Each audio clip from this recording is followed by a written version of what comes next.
To some breaking news now as we learn two whistleblowers have apparently come forward with a new internal ICE memo that says ICE agents are basically allowed to forcibly enter homes without a judicial warrant. This coming from the office of Connecticut Senator Richard Blumenthal.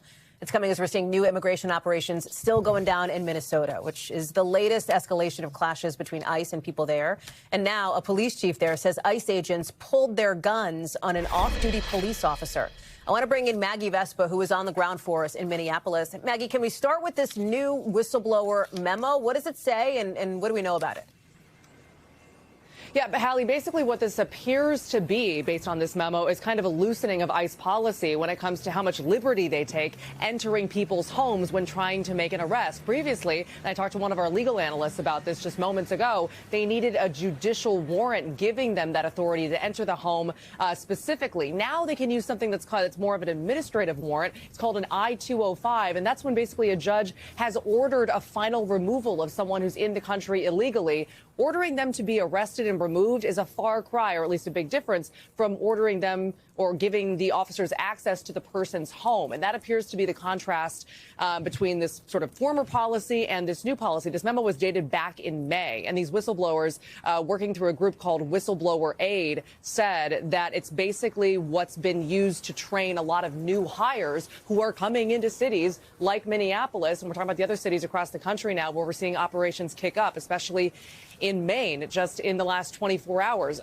Basically, the way our legal analysts put it, this has been technically legal to use this warrant to enter a home, but it's been hotly contested, with critics saying it essentially collides with Fourth Amendment freedoms in this country that protect all of us from unreasonable search and seizure. Really quickly, I want to pull up the DHS statement because they've already replied to the release of this memo saying, quote, every, their words, illegal alien who DHS serves administrative warrants, I-205s, have had full due process and a final order of removal from a judge. They go on to say the officers using these warrants have also found probable cause, and that for decades the Supreme Court has basically upheld this. And Hallie, again, that's kind of the way we're phrasing this, according to our analysts here. It's technically legal, but hotly, hotly contested. And I just want to throw out, if we can bring up the video, speaking to how the outrage here is kind of still so palpable in Minneapolis. We've had just crazy clashes and protests today, tear gas deployed, residents surrounding ICE agents and Border Patrol agents here on the ground. And take it from me, this city, which we've been in for weeks now, is hanging on every single headline that comes out tied to this story. So this only stands, Hallie, to likely fuel that outrage.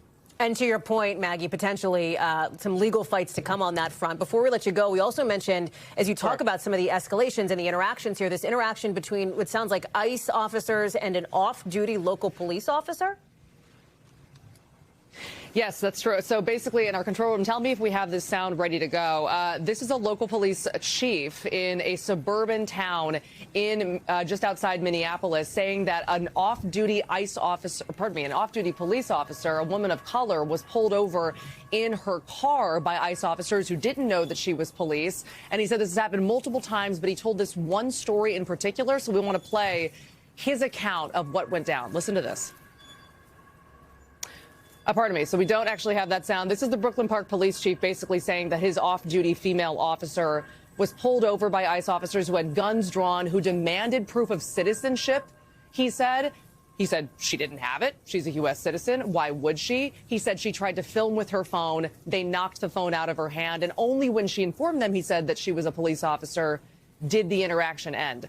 We reached out to DHS about that as well. They basically just said that they have no record of this and they're looking into it. But I got to tell you, yesterday, Border Patrol Commander Greg Bavino was asked about these kind of broader tactics of officers stopping and detaining citizens. And he straight up said in the press conference, Hallie, these tactics are born out of necessity.